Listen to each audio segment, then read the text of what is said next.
محترم حاضرین جمعہ اور عزیز نوجوان ساتھیوں اور پیارے بچوں، اللہ رب العالمین کا بے حد شکر گزار ہوں کہ اللہ رب العالمین نے مجھے یہ موقع فراہم کیا کہ میں آپ لوگوں کے درمیان تشریف لا کر کچھ اللہ اور اس کے رسول صلی اللہ علیہ وسلم کی باتیں کروں۔ تمام قسم کی تعریف، حمد و ثنا، کبریائی اور بڑائی اس وحدہ لا شریک کے لیے ہے جو تمام کائنات کا خالق، مالک، حاکم اور رازق ہے۔ بعدہ لاکھوں کروڑوں درود و سلام کا نذرانہ پیش ہو محمد الرسول اللہ صلی اللہ علیہ وسلم کی ذات گرامی پر، جن کو اللہ رب العالمین نے آخری نبی اور رسول بنا کر اس دنیا کے اندر مبعوث کیا، جن کی سب سے پہلی دعوت وہی دعوت تھی جو تمام آپ سے پہلے تمام نبیوں اور رسولوں کی دعوت تھی۔ وہ دعوت ہمیں اور آپ کو اچھی طرح معلوم ہے کہ وہ دعوت کیا تھی۔ کلمہ توحید، لا الہ الا اللہ محمد الرسول اللہ کی دعوت تھی۔ اللہ کے نبی محمد الرسول اللہ صلی اللہ علیہ وسلم نے بھی اسی چیز کو آگے بڑھایا جس چیز کے اندر کسی بھی زمانے میں کمی نہیں آئی اور کبھی تبدیلی نہیں آئی، کوئی رد و بدل نہیں ہوا۔ آپ پوری تاریخ انسانی کو پڑھ کر دیکھ لیں، اس کا مطالعہ کر لیں، آپ کو پتہ چلے گا کہ کسی نبی یا رسول کے دور میں صرف توحید ہی ایک ایسی چیز تھی، دعوت اللہ ایک ایسی چیز تھی جو ابھی تک بدلی نہیں، جس کے اندر کوئی کمی نہیں آئی۔ ورنہ بعض نبیوں اور بعض رسولوں کے دور میں بعض چیزیں حرام تھیں، اور بعد کے زمانے میں یا یوں کہہ لیجئے محمد الرسول اللہ صلی اللہ علیہ وسلم کے مبعوث ہونے کے بعد وہ چیزیں جو حرام تھیں وہ حلال ہو گئیں، اور جو حلال تھیں وہ حرام ہو گئیں۔ اس کی بہت ساری مثالیں ہیں۔ جیسے ایک مثال کو یوں سمجھیے کہ پہلے بعض نبیوں کے زمانے میں بہن کے ساتھ نکاح کرنا جائز تھا، لیکن کیا محمد رسول اللہ صلی اللہ علیہ وسلم کی شریعت آنے کے بعد، آپ کے مبعوث ہونے کے بعد، کیا بہن کے ساتھ بھائی کا نکاح جائز ہے؟ نہیں ہے۔ لیکن عقیدہ توحید کی دعوت جس طرح سے ہر نبی ہر رسول کے درمیان میں تھی، ایسی اللہ کے نبی محمد رسول اللہ صلی اللہ علیہ وسلم کے زمانے میں بھی برقرار رہی۔ اور ہماری اور تمہاری ذمہ داری بھی ہے کہ ہم اس کو آگے بڑھائیں۔ اب کوئی نبی یا رسول آنے والا نہیں ہے، اب اس توحید پر جو کام کرنا ہے وہ ہمیں اور تمہیں مل کر کرنا ہے۔ کوئی یہ نہ سمجھے کہ صرف علماء کی ذمہ داری ہے، یا صرف صالحین کی ذمہ داری ہے، یا نیکوکاروں کی ذمہ داری ہے، بلکہ ہماری اور تمہاری سب کی یہ ذمہ داری ہے کہ ہم اسی دعوت کو جس کو تمام نبیوں اور رسولوں نے آگے بڑھایا، اب ہم اس کو آگے بڑھائیں، لوگوں کو بتائیں کہ توحید کی اہمیت کیا ہے، توحید کی ضرورت کیا ہے، توحید کی فضیلت کیا ہے، آخر یہ توحید کیا ہے، توحید کس چیز کو کہا جاتا ہے۔ کیا توحید کے بغیر ہماری یہ عبادتیں، ہماری یہ نمازیں، ہماری یہ نظریں، ہماری یہ نیازیں، ہماری یہ آپسی محبت، آپسی اخوت، کیا یہ سب قبول ہے کہ نہیں ہے؟ تو اس کے لیے ہمیں ان سب چیزوں کے لیے توحید کو سمجھنا ہوگا، پڑھنا ہوگا، اس کی فضیلت کو سمجھنا ہوگا۔ اور اس کی فضیلت میں صرف اتنا کہہ دینا کافی ہوگا، میں سمجھتا ہوں اتنا کہہ دینا کافی ہوگا کہ یہ جتنی چیزیں میں نے گنائی آپ کو، یہ سب کے سب بغیر توحید کے مردود ہو جاتی ہیں۔ اتنی اہمیت ہے۔ آپ کو اگر نجات ملے گی، آپ کو اگر جنت ملے گی، اگر جہنم سے آزادی ملے گی، تو یہ توحید کی بنیاد پر ملے گی۔ اگر آپ کی توحید کے اندر کوئی بھی کمی ہے، کوئی بھی لغزش پائی جاتی ہے، ذرہ برابر کچھ بھی پایا جاتا ہے، تو آپ کی خیر نہیں ہے۔ اللہ رب العالمین آپ کے بڑے بڑے گناہ، آپ نے چوری کی ہو، آپ نے ڈاکہ ڈالا ہو، آپ نے زنا کیا ہو، آپ نے کچھ بھی کیا ہو، اگر اللہ رب العالمین چاہے گا تو تمام گناہوں کو آپ کے معاف کر دے گا۔ مگر اگر آپ نے توحید کو بیچا ہوگا، توحید کے ساتھ سودا کیا ہوگا، اگر آپ نے توحید کے ساتھ کچھ بھی چھیڑ چھاڑ کی ہوگی، تو یقین جانیے اللہ رب العالمین بغیر توبہ کے، بغیر استغفار کے، بغیر رو کر گڑ گڑانے کے آپ کے اس گناہ کو معاف نہیں کر سکتا۔ لہذا ضرورت ہے کہ ہم مہینے کے اندر، 2 مہینے کے اندر اللہ رب العالمین کے فرمان کے مطابق کہ وذکر فإن الذکریٰ تنفع المؤمنین، مومنین کو ذکر اور مومنین کو نصیحت فائدہ پہنچاتی ہے، اس لیے ضرور بے ضرور توحید کو اپنے محاسبہ کر لیا کریں، توحید کے اوپر بعض تقاریر سن لیا کریں، بعض خطبے کر لیا کریں۔ آج اہل حدیثوں کی خاص طور سے یہ حالت ہو چکی ہے، وہ سمجھتے ہیں کہ توحید تو ہماری گھر کی چڑیا ہے، توحید پر تو ہم پیدا ہوئے ہیں، اہل توحید کے گھرانے میں پیدا ہوئے، توحید پر گفتگو کرنے سے کی کیا ضرورت ہے، توحید کے بارے میں سننے کی کیا ضرورت ہے، توحید تو ہماری گھر کی چیز ہے، ہم اس کے حقدار ہیں، ہم اس کو سمجھتے ہیں، اس کو جانتے ہیں۔ مگر یہ بڑی ذمہ داری کے ساتھ میں کہتا ہوں کہ اہل حدیثوں کی توحید کے اندر بھی 50% خلل آ چکا ہے۔ آخر کہ یہ ایسا کیوں ہو رہا ہے اور اس طرح کی چیزیں کیوں آ رہی ہیں، اس کی ایک وجہ یہ بھی ہے کہ ہم نے توحید کی اہمیت کو، توحید کی فضیلت کو معمولی سمجھ رکھا ہے، جبکہ رب نے شروع دن سے یہ کہا کہ ہماری تخلیق کا مقصد صرف انسانوں کی تخلیق کا نہیں، بلکہ جن اور انسان دونوں کی تخلیق کا مقصد صرف اور صرف توحید ہے۔ ہماری عبادت کرنا، ہماری عبادت کو سمجھنا، تمام جملہ ارکان میں، تمام جملہ چیزوں میں، ہماری عبادت میں، ہماری ریاضت میں، سب چیزوں میں ایک جاننا اور ایک ماننا یہ توحید ہے۔ یہ رب کا فرمان ہے کہ انسان کی جو تخلیق کی ہے اس کا مقصد ہی توحید ہے، لیکن ہم نے کیا کیا؟ توحید کو پس پش ڈال دیا۔ توحید کے تعلق سے ہم بات کرنا نہیں چاہتے، کیونکہ ہمیں پتہ چل جاتا ہے کہ ہمارا جو عقیدہ، ہمارا جو منہج توحید کے خلاف جا رہا ہے، محمد الرسول اللہ صلی اللہ علیہ وسلم کے بتائے ہوئے طریقے کے خلاف جا رہا ہے، اس کی کلگی کھل جائے گی، وہ کھل کر سامنے آ جائے گا، ہمیں پتہ چل جائے گا کہ ہماری توحید میں بھی خلل ہے، ہمارے یہاں بھی شرک اصغر بے تحاشا بھرا پڑا ہے۔ آپ دیکھیں، آپ کے ساتھ کچھ بھی ہوگا، آپ کہیں اٹھیں گے کہ اگر ایسا نہ کرتا تو ایسا ہو جاتا، ایسا نہیں ہوتا تو ایسا ہو جاتا، فلاں اگر مجھے یہ مشورہ نہ دیتا تو میں تو کامیاب ہو جاتا۔ یہ سب چیزیں کیا ہیں؟ یا آپ کسی دکان پر بیٹھتے ہیں، کسی گراہک کے چکر میں آپ رکے ہیں، آپ نے نماز چھوڑ دی، آپ نے اور نیک کام چھوڑ دیے، یہ جو آپ کا عقیدہ، یہ جو آپ کا توکل، یہ جو آپ کا بھروسہ اس گراہک پر بنا، یہاں سے آپ کی توحید میں خلل شروع ہو گیا، آپ کے اندر شرک اصغر داخل ہو گیا، آپ نے شرک کر لیا، آپ نے رزاق رب کو نہیں مانا، آپ نے رزاق اس کو نہیں مانا جس نے خود ذمہ داری لی کہ رزق کا ذمہ دار میں ہوں۔ اس نے آزمائش میں ذرا سی مبتلا کیا اور آپ بہک گئے، آپ نے اپنی توحید کا سودا کر لیا، آپ نے شرک اصغر اسی وقت کر لیا جب آپ نے یہ کہا اگر ایسا نہ ہوتا تو ایسا ہو جاتا، اگر فلاں ڈاکٹر کو دکھا لیتا تو فلاں کی موت نہ ہوتی، یا فلاں ایسا ہو جاتا۔ غور سے سن لو، موت وقت مقررہ پر آ جائے گی، لیکن ہوش کے ناخن لو، اپنی توحید کو محفوظ کر لو، چاہے آپ مر رہے ہوں، چاہے آپ بیمار ہو رہے ہوں، چاہے آپ پریشانی میں مبتلا ہوں، چاہے آپ کے کاروبار ٹھپ پڑ جائیں، لیکن اللہ کے سوا کسی کے سامنے مت گھسو، اللہ کے علاوہ کسی کے سامنے اپنی پیشانی کو نہ جھکاؤ، آپ اللہ کے سوا کسی سے مت مانگو، پوری شریعت کو پڑھ کر دیکھ لو، پورے قرآن کا مطالعہ کر لو، آپ اللہ کے علاوہ جس کو چاہے پکار لیں، جس سے چاہے مدد مانگ لیں، کوئی مدد دینے والا نہیں ہے، کوئی آپ کی پکار سننے والا نہیں ہے۔ لیکن رب کے بارے میں اللہ رب العالمین نے کہا اگر آپ نے رب کو پکارا تو اللہ رب العالمین آپ کی پکار کو سنتا ہے، وہ سنے گا، اور ہر حال میں اگر آپ نے مدد مانگی ہے تو اس کی مدد آئے گی، لیکن آپ اپنی توحید کو خالص کرو، اپنی توحید کو مضبوط کرو۔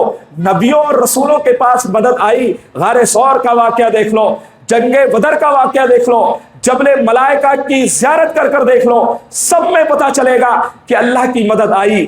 حالات اتنے نازک ہیں، ہندوستان کے حالات اتنے خطرناک ہیں، لیکن ایسے حالات میں ہم رب کو پکارتے ہیں لیکن شرک کے ساتھ، ہم رب سے مدد مانگتے ہیں لیکن بہت سارے وسائل، بہت سارے توسل، بہت سارے ذریعہ پکڑ کر۔ کیا میں پوچھنا چاہوں گا کہ کوئی طاقت ایسی ہے جو رب کے برابر طاقت ہو؟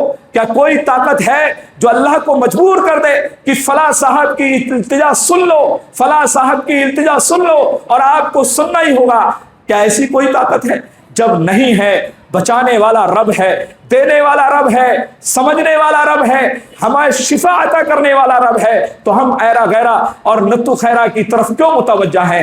ہمارے عقیدے، ہماری سوچیں، ہمارے توکل کیوں دوسروں کی طرف ہوتی جا رہی ہیں؟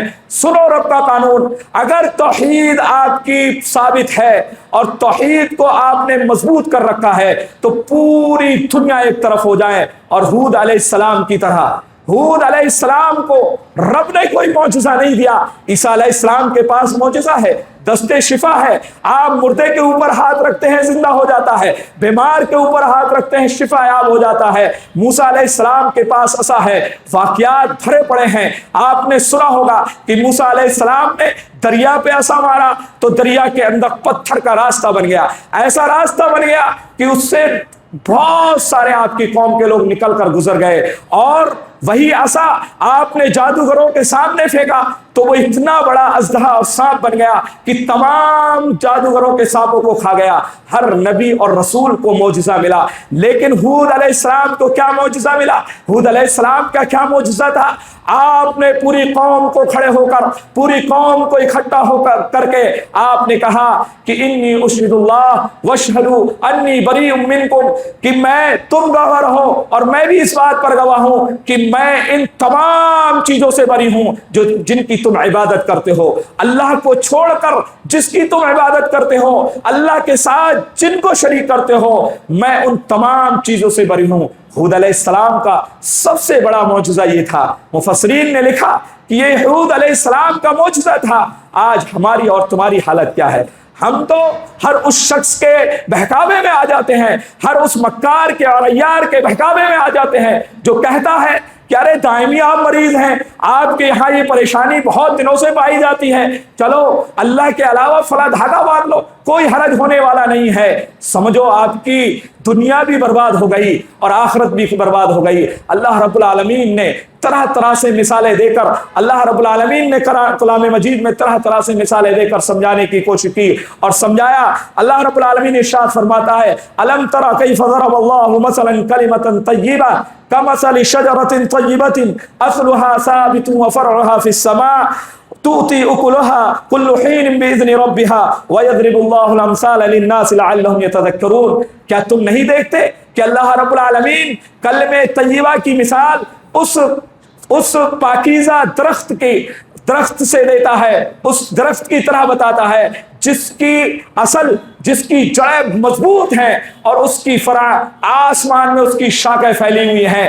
آپ کیا نہیں دیکھتے ان چیزوں کو؟ اللہ رب العالمین اس مضبوط درخت کی مثال کلمہ توحید لا الہ الا اللہ کو کی طرح بتاتا ہے اور سمجھانے کی، اور یہ مثالیں دے کر سمجھانے کی کوشش کرتا ہے کہ لوگوں سمجھ لو، اگر کلمہ توحید لا الہ الا اللہ اتنی اس کی اصل، اس کی بیس اتنی ہی مضبوط ہونی چاہیے جتنی مضبوطی اس پیڑ کی جڑوں کے اندر ہے، اس کی اصل میں ہے۔ آج ہم نے اسی اصل کو برباد کر رکھا ہے، ہم نے اپنی توحید کے اندر خلل پیدا کر رکھا ہے، ہم نے اپنی توحید کے اندر بہت ساری ملاوٹیں کر رکھی ہیں۔ اللہ رب العالمین نے آگے ارشاد فرمایا لیکن اللہ رب العالمین مثال دے کر سمجھا رہا ہے، لیکن بہت کم لوگ ہیں جو نصیحت حاصل کرتے ہیں، بہت کم لوگ ہیں جو غور و فکر کرتے ہیں۔ آپ غور کریں، فکر کریں اور سوچیں کہ آپ کی توحید کا حال کیا ہے، آپ کی توحید کس دہانے پر کھڑی ہے۔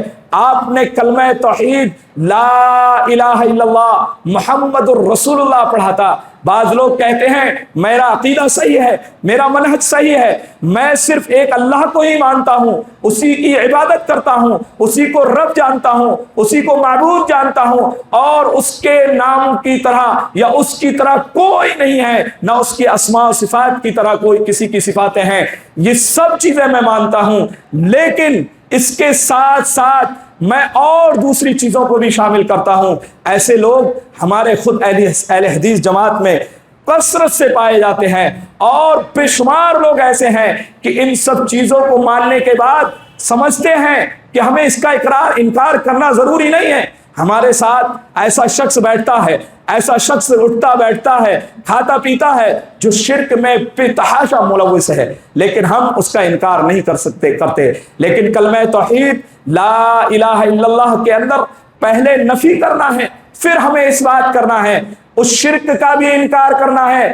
جس طرح سے ہم نے رب کو ایک مانا، جس طرح سے معبود مانا، جس طرح سے اس کے اسماء و صفات میں ہم نے اس کو اکیلا اور تنہا مانا، اسی طرح سے ہمیں شرک کا بھی انکار کرنا ہے۔ ہمیں جادو ٹونے کاہنوں کے کسی بات پر یقین نہیں کرنا ہے۔ اسی طرح سے مددگار کون ہے؟ اللہ کو ماننے کے ساتھ ساتھ انسان کی مدد کا، جو قبر میں مدفون ہے، جو زندہ نہیں ہے، اس کی بھی مدد کا انکار کرنا ہے۔ کوئی یہ نہ سمجھ لے کہ مولانا یہ کہہ رہے تھے کہ کسی جاندار سے مدد مانگنا، جیسے آپ نے کسی سے کہا فلاں چیز اٹھا کر دے دو، تو وہ زندہ ہے تو دے سکتا ہے، لیکن جو قبر میں مدفون ہے وہ کیسے دے سکتا ہے؟ ان تمام چیزوں کی نفی کرنا بھی ہمارے اوپر ضروری اور واجب ہے۔ اگر ہم نے صرف اس بات پہ ڈٹے رہے اور نفی نہیں کی، ہم نے برابر والے کو نہیں بتایا کہ یہ منع کیا گیا ہے، یہ شرک ہے، اس کا انکار کرنا لازم اور ضروری ہے، تب بھی ہماری توحید میں خلل پیدا ہوتا ہے۔ آخر خالص توحید کیا ہے؟ خالص توحید کس چیز کو کہتے ہیں اس کو بھی سمجھتے چلیں۔ خالص توحید یہ ہے کہ ہم اللہ رب العالمین کو ہر چیز میں اس کے رب ہونے میں، یعنی وہی ہمارا پیدا کرنے والا ہے، وہی ہمیں روزی دینے والا ہے، وہی ہمارا رزاق ہے، وہی ہمارا پالنہار ہے، وہی ہمارا آقا ہے، وہی ہمارا مالک ہے، وہی ہمارا حاکم ہے۔ ہم اس کو رب ہونے کے اعتبار سے ایک مانیں اور ایک جانیں، اور یہی وہ توحید ہے جس کو توحید ربوبیت کہا جاتا ہے۔ اور اس توحید میں کسی کا اختلاف نہیں ہے، چاہے اہل حدیث ہوں، چاہے اور کوئی بھی فرقے والے ہوں، یہاں تک کہ چاہے وہ ہندو کیوں نہ ہوں، دوسرے مذاہب والے نہ ہوں، سب کہیں نہ کہیں کسی نہ کسی صورت میں رب کو رب مانتے ہیں، پالنہار مانتے ہیں، بنانے والا مانتے ہیں۔ لیکن توحید الوہیت جس کو ہم کہتے ہیں کہ ہم اللہ رب العالمین کو ایک معبود، جملہ عبادات میں معبود صرف اللہ رب العالمین کو ہی مانیں، یعنی معبود برحق صرف اور صرف ایک اللہ رب العالمین ہے۔ اپنی تمام عبادتوں میں، یعنی ہمارا ذبح کرنا، نذر و نیاز ماننا، نمازیں پڑھنا، صدقات کرنا، خیرات کرنا، یہ سب کی سب ایک اللہ رب العالمین کے لیے ہونی چاہیے۔ ہم اللہ رب العالمین کو معبود برحق مان کر تمام عبادتیں اسی کے لیے خالص کریں، چاہے کوئی کتنا بھی کہتا رہے کہ میں سید گھرانے سے ہوں، میں اول ولی ہوں، میں فلاں ہوں، میں فلاں ہوں، سب کی باتوں کی تردید کرتے ہوئے صرف اور صرف عبادت ایک رب کی کریں، ایک اللہ رب العالمین کی کریں۔ اور ہم ہر نماز میں یہ دعا بھی کرتے ہیں، ایاک نعبد و ایاک نستعین، اے بر الہ ہم تیری ہی عبادت کرتے ہیں اور تجھ سے ہی مدد مانگتے ہیں۔ لہذا ضرورت ہے کہ توحید الوہیت کو صحیح سے استعمال کریں، اس کا جائزہ لیں، اس کو سمجھیں۔ کتنی عبادات ایسی ہیں جو ہم اللہ کے علاوہ کرتے ہیں، دوسرے لوگوں کے لیے کرتے ہیں، اور خیر نہیں ہے ان لوگوں کی جو اللہ کے علاوہ کسی دوسرے کی عبادت کرتے ہیں۔ ہم سے پہلے کی قومیں ہم سے زیادہ طاقتور بھی تھیں، ہم سے زیادہ دماغ والی بھی تھیں، ہم سے زیادہ عمریں بھی تھیں، لیکن اللہ رب العالمین نے ان کی گناہوں کی پاداش میں، ان کے شرک کرنے کی وجہ سے اللہ رب العالمین نے ان کو سخت عذاب میں مبتلا کر دیا۔ کسی کو چیخوں کی آواز سے ہلاک اور برباد کر دیا، کسی کو پانی میں غرق کر کے سمندروں میں ڈبو کر مار دیا، کسی کو اللہ رب العالمین نے پتھروں کی بارش کر کے ہلاک و برباد کر دیا۔ تمام قومیں برباد ہو گئیں۔ اس میں سب سے بڑا سبب یہی تھا کہ ان کی توحید خراب ہو چکی تھی، ان کے اندر شرک گھر کر چکا تھا، لوگ ایک اللہ کو چھوڑ کر معبودان باطلہ کی عبادت کرنے لگ گئے تھے۔ آج بھی کچھ اسی طرح کا ماحول ہے۔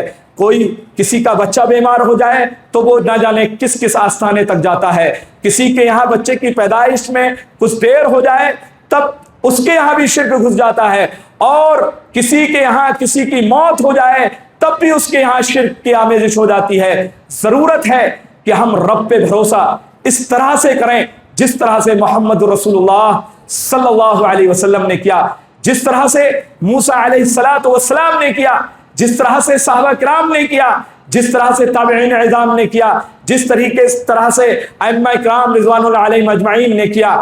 آپ دیکھ لیں، نبی محترم صلی اللہ علیہ وسلم کی ہلکی سی مثال دے کر آپ کو یہ سمجھانے کی کوشش کروں گا کہ ہمارا عقیدہ، ہماری توحید، ہمارا بھروسہ کس طرح سے مضبوط ہونا چاہیے۔ غار ثور میں اللہ کے نبی محمد رسول اللہ صلی اللہ علیہ وسلم بیٹھے ہوئے ہیں، آپ کے ساتھ حضرت ابو بکر صدیق رضی اللہ تعالیٰ عنہ بھی ہیں۔ دشمن 100 سرخ اونٹ کے لالچ میں ننگی تلوار لے کر نکلا ہے کہ نعوذ باللہ اگر محمد رسول اللہ صلی اللہ علیہ وسلم ہاتھ لگ جائیں تو ان کی گردن مار دوں گا۔ یہ سوچ کر دشمن آیا ہے، سامنے دشمن کھڑا ہے، حضرت ابو بکر صدیق رضی اللہ تعالیٰ عنہ دیکھتے ہیں کہ یہ کیا حالت ہے۔ اللہ کے نبی صلی اللہ علیہ وسلم سے کہا کہ اے نبی محترم صلی اللہ علیہ وسلم، آج تو ہم پکڑ جائیں گے، آج ہماری خیر نہیں ہے، دشمن آج ہمارا کام تمام کر دے گا۔ اللہ کے نبی محمد رسول اللہ صلی اللہ علیہ وسلم نے حالات دیکھے کیا ہے، موت سامنے ہے، آگے بھاگ نہیں سکتے، ایک پتھر کے اندر بیٹھے ہوئے ہیں، حالات اتنے خطرناک ہیں۔ اللہ کے نبی صلی اللہ علیہ وسلم نے کہا اللہ رب العالمین ہمارے ساتھ ہے، ان قریب سیہدین، کوئی نہ کوئی راستہ اللہ رب العالمین نکال دے گا۔ قرآن نے بیان کیا، اللہ رب العالمین نے چھوٹے سے جانور کو، مکڑی کو حکم دیا، اور اللہ رب العالمین نے حضرت محمد صلی اللہ علیہ وسلم اور حضرت ابو بکر صدیق رضی اللہ تعالیٰ عنہ کو محفوظ کر لیا۔ ہمارے عقیدے یہ ہونا چاہیے۔ اور خود نبی محترم صلی اللہ علیہ وسلم کے بیٹے ابراہیم جو آپ کی لوٹی سے پیدا ہوئے، ان کی حالت گاؤں میں اتنی بگڑ گئی کہ موت کے قریب پہنچ گئے۔ اللہ کے نبی صلی اللہ علیہ وسلم صحابہ کرام کو لے کر وہاں پہنچے عیادت کے لیے۔ جب دیکھا ہاتھ میں خود اپنا سگا بیٹا ہے اور موت کے قریب ہے، موت طاری ہو جاتی ہے، نبی محترم کی آنکھوں میں آنسو ہیں، لیکن رویا نہیں، گڑگڑایا نہیں، چلایا نہیں۔ کس بات کو کس سے محبت، بیٹے سے محبت نہیں ہوتی۔ اللہ کے نبی محمد رسول اللہ صلی اللہ علیہ وسلم نے بھی کہا انا للہ و انا الیہ راجعون، صبر سے کام لیا اور صحابہ کرام کو درس دیا کہ اگر تم نے میری نعمتوں کے چھیننے پر، میں نے نعمتوں کے چھیننے کے ذریعے آزمائش میں مبتلا کیا اور اس میں تم نے صبر سے کام لیا تو تم کامیاب ہو گئے۔ یہ وہ مقام ہے جہاں پر ہمیں اپنی توحید کی حفاظت کرنا ہوتی ہے، یہ وہ جگہیں ہیں جہاں ہمیں پھسلنے سے بچنا ہوتا ہے۔ چور اور ڈاکو ہماری توحید کے لیے دہانے پر ہر نوکڑ پر کھڑے ہیں، ہر موڑ پر کھڑے ہیں۔ ایسا ہو سکتا ہے کہ آپ کے بیٹے کی موت آنے کو ہو اور آپ سے طرح طرح کے سوالات کیے جا رہے ہوں، آپ کو طرح طرح سے بہکایا جا رہا ہو، لیکن ایسے وقت میں بھی آپ کو اللہ پر بھروسہ رکھنا ہے، اللہ پر ایمان لانا ہے، مضبوطی سے کھڑے رہنا ہے اور ایک اللہ کی عبادت کو ہی لازم پکڑنا ہے۔ ایسی بہت ساری مثالیں ہیں، موسیٰ علیہ السلام کی زندگی میں بھی ہیں اور نبی اور رسولوں کی بھی زندگی میں ہے، صحابہ کرام کی زندگیوں میں بھی ہیں۔ آخری جو توحید ہے اس کو کہا جاتا ہے توحید اسماء و صفات۔ اللہ رب العالمین کے بہترین نام ہیں وَلِلَّهِ الْأَسْمَاءُ الْحُسْنَى فَادْعُوهُ بِهَا۔ آپ اللہ رب العالمین کے لیے جو بہترین نام ہیں ان کو لے کر آپ اللہ سے دعائیں کریں، اللہ سے استغفار کریں۔ آپ کہیں یا اللہ، یا کریم، یا فضیل، یا رحیم، یا غفور، ہمارے گناہوں کو بخش دے۔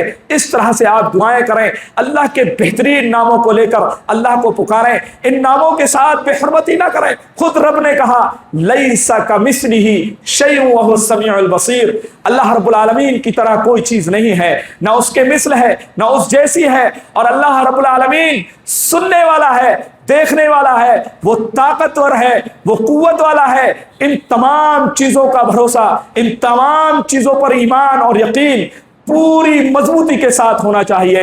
پوری دنیا ایک طرف ہو جائے لیکن ہمارا ایمان نہ ڈگمگائے، ہماری توحید میں خلل نہ پڑ پائے۔ ہم تھوڑی سی چیزوں کو لے کے اپنے توحید کا سودا نہ کر لیں، اپنی توحید کا سودا کرنے پر آمادہ نہ ہو جائیں۔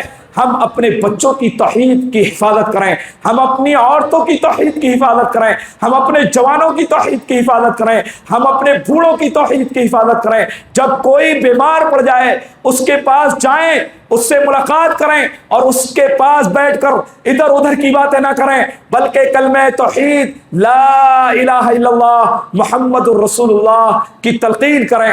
آخری وقت میں بھی جس شخص کو کلمہ توحید حاصل ہو گیا، جس نے کلمہ توحید پڑھ لیا، محمد صلی اللہ علیہ وسلم کا فرمان ہے انما الاعمال بالخواتیم، اعمال کا دار و مدار خاتمے پر ہے۔ ایک شخص ایسا تھا جس نے ہمیشہ ادھر ادھر کی زندگی گزاری، آخر میں اس کو کلمہ توحید لا الہ الا اللہ حاصل ہو گیا، دخل الجنہ، ایسا شخص جنت میں داخل کیا جائے گا۔ لہذا ضرورت ہے اہل توحید اس چیز کا خیال رکھتے ہیں کہ جب عیادت کو جاتے ہیں تو اس کو بھی کلمہ توحید کی دعوت دیتے ہیں۔ اور معاذ بن جبل رضی اللہ تعالیٰ عنہ کو بھی اللہ کے نبی صلی اللہ علیہ وسلم نے سکھایا کہ لوگوں کی توحید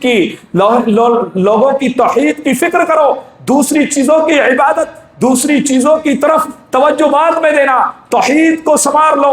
اگر اس کی توحید صحیح نہیں ہے اور آپ اس کو پڑھانے لے جا رہے ہیں نماز، اس کو نماز سکھا رہے ہیں، اس کو آپ صدقات کرنے کا طریقہ بتا رہے ہیں، آپ کھانے کا طریقہ بتا رہے ہیں، اس کو آپ اٹھنے بیٹھنے کے آداب سکھا رہے ہیں، توحید کے بغیر یہ سب چیزیں بیکار ہیں۔ سب سے پہلا کام توحید کا ہے۔ رب نے بھی توحید کی پہلے دعوت دی، اللہ کے نبی صلی اللہ علیہ وسلم نے بھی توحید کی دعوت دی، نبیوں اور رسولوں نے بھی توحید کی دعوت دی۔ اب ہماری اور تمہاری ذمہ داری بھی ہے کہ ہم کسی بھی شخص کو سب سے پہلے توحید کی دعوت دیں، اور اس کے لیے ڈرے نہیں، اس کے لیے گھبرائیں نہیں، اور نہ ہی کسی سے رنجیدہ ہوں۔ دنیا کی سب سے بڑی طاقت اگر کوئی چیز ہے تو وہ توحید کی طاقت ہے۔ اگر توحید کی طاقت آپ کے پاس ہے تو ایرا گیرا نہ جانے کہاں کا آنے والا، اور آپ کو پتہ چل جائے کہ اس نے کلمہ توحید لا الہ الا اللہ محمد الرسول اللہ پڑھا ہے، تو آپ کے دل میں اللہ رب العالمین اس کی تئیں محبت پیدا کر دے گا۔ اور یہی نہیں بلکہ عبداللہ ابن عباس رضی اللہ تعالیٰ عنہ بیان کرتے ہیں کہ اگر تمہاری توحید خالص ہے، توحید محفوظ ہے، آپ شرک نہیں کرتے، اللہ کے ساتھ کسی کو شریک نہیں ٹھہراتے، تو دوسری قومیں بھی آپ سے محبت کرنے لگ جائیں گی۔ دوسری قوموں کے دلوں میں اللہ رب العالمین تمہارا رعب دبدبہ ڈال دے گا، دوسری قوموں کے دلوں میں محبت پیدا کر دے گا۔ اور یہی نہیں بلکہ عقیدہ توحید بتاتا ہے کہ ہمیں اپنے بھائی سے محبت کرنی چاہیے، اور یہ توحید ہی ایسی طاقت ہے جو آپ کو اخوت اور محبت کی لڑی میں پرو سکتا ہے، آپ کو ایک جگہ لا کر کھڑا کر سکتا ہے۔ دنیا کی کوئی طاقت ایسی نہیں ہے۔ قرآن نے کہا کہ لوگوں آؤ اس کلمے کی طرف جو ہمیں ایک ہونے کی دعوت دیتا ہے، جو محبت کی دعوت دیتا ہے، جو اخوت کی دعوت دیتا ہے۔ تعالوا الی کلمۃ سواء بیننا وبینکم الا نعبد الا اللہ، اور وہ کیا ہے کہ ہم صرف ایک معبود برحق کی عبادت کرنے لگ جائیں۔ اس کلمے کی طرف آؤ کہ ہم جس سے ایک ہو جائیں، متحد ہو جائیں۔ دنیا کی اور کوئی چیز نہیں ہے جو ہمیں ایک پلیٹ فارم پر لا کر کھڑی کر دے۔ لہذا ضرورت ہے کہ ہم اپنے بچوں کی توحید کی حفاظت کریں، اپنی بیویوں کی، اپنے چھوٹوں کی، اپنے بڑوں کی، سب کی توحید کی حفاظت کریں۔ اگر آپ کی توحید محفوظ ہے تو سمجھ لو آپ غیرت مند ہیں، ورنہ آپ کی غیرت کا فقدان ہو جائے گا، آپ بغیرت ہو جائیں گے۔ اس کی مثالیں بھی شریعت اسلامیہ میں بھری پڑی ہیں۔ اگر آپ کی توحید زندہ ہے، آپ کی توحید خالص ہے، تو آپ اپنی عورتوں کو بھی باپردہ رکھیں گے، آپ غیروں کی عورتوں سے بھی محفوظ رہیں گے، اور دنیا کے اندر جو فحاشی موجود ہے یا جو فحاشی پائی جا رہی ہے اس کو بھی روکنے کی کوشش کریں گے، اس کو دور کرنے کی کوشش کریں گے۔ لیکن جہاں آپ کا ضمیر ڈگمگانے لگے، وہ سست پڑ جائے، وہ ہلکا پڑ جائے، تو سمجھ لو کہ آپ کی توحید میں کمی ہے۔ کہیں نہ کہیں آپ اللہ کے ساتھ دوسرے کو شریک کر رہے ہیں، کہیں نہ کہیں آپ کی توحید میں کمی آ رہی ہے۔ آپ غور کرو، فکر کرو، اور آخری بات سیکھ کر جاؤ کہ آپ نے اپنے بچوں کو کب توحید کے بارے میں بتایا، کب شرک کے بارے میں بتایا۔ کیا یہ ہماری ذمہ داری نہیں ہے؟ کیا یہ ہمیں نہیں بتانا ہے؟ بلکہ سن لیں، ہم اور آپ نبی یا رسول نہیں ہیں، ہم صالحین نہیں ہیں، ہم اولیاء نہیں ہیں، لیکن نبی اور رسولوں کا طریقہ دیکھو۔ خود آپ نے قرآن کو پڑھا ہوگا، آپ کو پتہ چلے گا کہ بعض نبیوں نے اپنے بچوں کو تلقین کی، نصیحت کی کہ اے میرے بیٹو، اے میرے بچوں، میں تمہیں نصیحت کر رہا ہوں کہ تم اللہ کے ساتھ کسی کو شریک نہ کرنا، تم اپنے ساتھ ظلم نہ کرنا۔ اگر یا بنی لا تشرک باللہ ان الشرک لظلم عظیم، اے میرے بچوں تمہیں یہ میری نصیحت ہے کہ تم دنیا میں گزارو، بہت سارے موڑ آئیں گے، لیکن اللہ کے ساتھ کسی کو شریک نہ کرنا، اللہ کے ساتھ کسی کو شریک نہ کرنا۔ اگر تم نے اللہ کے ساتھ کسی کو شریک کیا، ذرہ برابر بھی شرک کیا، تو تم خود اپنے نفسوں پر ظلم کرو گے، اور شرک کرنے کے ہزاروں کروڑوں چور دروازے کھلے ہوئے ہیں کہ آپ کو احساس تک نہیں ہوگا کہ یہ شرک ہے۔ آپ ڈٹ کر کھڑے ہو جائیں گے علماء کے سامنے، فضلاء کے سامنے کہ یہ شرک نہیں ہے، میں نے تو کبھی نہیں کیا۔ لیکن سمجھ لو، اگر آپ کے دل میں کھٹک رہا ہے، آپ کو ڈر لگ رہا ہے، آپ کو یہ ضرورت پڑ رہی ہے کہ میں اس کا انکار کروں، یہ شرک نہیں ہے، سمجھ لو کہ وہیں شرک اصغر داخل ہو گیا۔ اور خود اللہ کے نبی صلی اللہ علیہ وسلم نے اپنی امت کے لیے بڑی پریشان حالت میں آخری وقت میں یہ کہا تھا کہ مجھے بڑے بڑے شرک سے پریشانی نہیں ہے، لیکن مجھے ڈر ہے کہ میری امت کے اندر بہت تیزی سے شرک اصغر داخل ہو جائے گا۔ اس لیے لہذا ضرورت ہے کہ اپنے آپ کو شرک سے محفوظ کرو اور اپنی توحید کو مضبوط کرنے کی کوشش کرو۔ روزانہ یا مہینے میں یا 2 مہینے میں توحید کے تعلق سے بات کر لیا کرو، اس کی تجدید کر لیا کرو، تاکہ آپ کا ایمان چاک اٹھے، آپ توحید پہ مضبوطی سے گامزن ہو جائیں۔ کہیں جو خلل پیدا ہو رہا ہے اس کو چھوڑ دیں۔ اپنے بچوں کو بھی نصیحت کرو، اپنے بڑوں کو بھی سمجھاؤ، اپنے چھوٹوں کو بھی سمجھاؤ۔ ہماری ذمہ داری سب کو سمجھانے کی ہے، کوئی نبی یا رسول آنے والا نہیں ہے، لہذا ضرورت ہے کہ ہم ہوش کے ناخلون لیں اس سے پہلے کہ ہمارے اوپر اللہ کا عذاب نازل ہو جائے، سخت عذاب نازل ہو جائے اور ہم اس میں لپیٹ لیے جائیں، اس کی چپیٹ میں آ جائیں۔ حالات بہت خطرناک ہیں، ایسے حالات میں ہمیں رب سے دعا کرنی چاہیے کہ بار الہ تو ہمیں کلمہ توحید پر گامزن رکھ، بار الہ تو ہماری توحید کو محفوظ کر دے، الہ العالمین تو ہمیں موحد بنا دے، تو ہمیں موحدین کے طریقے پر چلنے والا بنا دے، الہ العالمین تو ہمیں موحدین سے محبت کرنے والا بنا دے، الہ العالمین جن لوگوں نے دعاؤں کے لیے کہا ہے ان کی دعاؤں کو سن لے، ان کی جائز تمناؤں کو پورا کر دے۔ یہ وقت کی ضرورت ہے، اور توحید کے تعلق سے بہت ساری چیزیں ہیں، ان چیزوں کو بھی سمجھنے کی ضرورت ہے۔ جہاں جہاں جس مقام پر آپ جتنا بھی کر سکتے ہیں توحید کے لیے کام کیجئے۔ یہ وقت کی ضرورت ہے کہ ہم اور تم مل کر، جب سب مل کر توحید کا کام کریں گے تو انشاءاللہ العزیز سماج سے بہت ساری برائیاں دور ہو جائیں گی۔ آخر میں اللہ رب العالمین سے دعا ہے کہ بار الہ تو ہمیں کہنے سننے سے زیادہ عمل کرنے کی توفیق عطا فرما، الہ العالمین تو ہمیں موحدین کے طریقے پر زندگی گزارنے کی توفیق عطا فرما، الہ العالمین تو ہمیں اللہ کے نبی محمد رسول اللہ صلی اللہ علیہ وسلم کے طریقے کے مطابق زندگی گزارنے کی توفیق عطا فرما، الہ العالمین ہمارے درمیان جو لوگ قرض کے نیچے دبے ہوئے ہیں ان کی قرض کی ادائیگی کے اسباب مہیا کر دے، الہ العالمین جو بیمار ہیں ان کو شفائے کاملہ عاجلہ نصیب عطا فرما، الہ العالمین خاص طور سے بابو بھائی جو کافی دنوں سے ان کی بیمار چل رہے ہیں، ان کی طبیعت کافی ناساز ہے، الہ العالمین تو ان کو صحت و تندرستی عطا کر، ان کو شفائے کاملہ عاجلہ نصیب عطا فرما، الہ العالمین جو لوگ پریشان ہیں ان کی پریشانی کو دور کر دے، الہ العالمین ہمیں اپنی توحید کا محاسبہ کرنے کی توفیق عطا فرما، آمین۔ وآخر دعوانا الحمدللہ رب العالمین، والسلام علیکم۔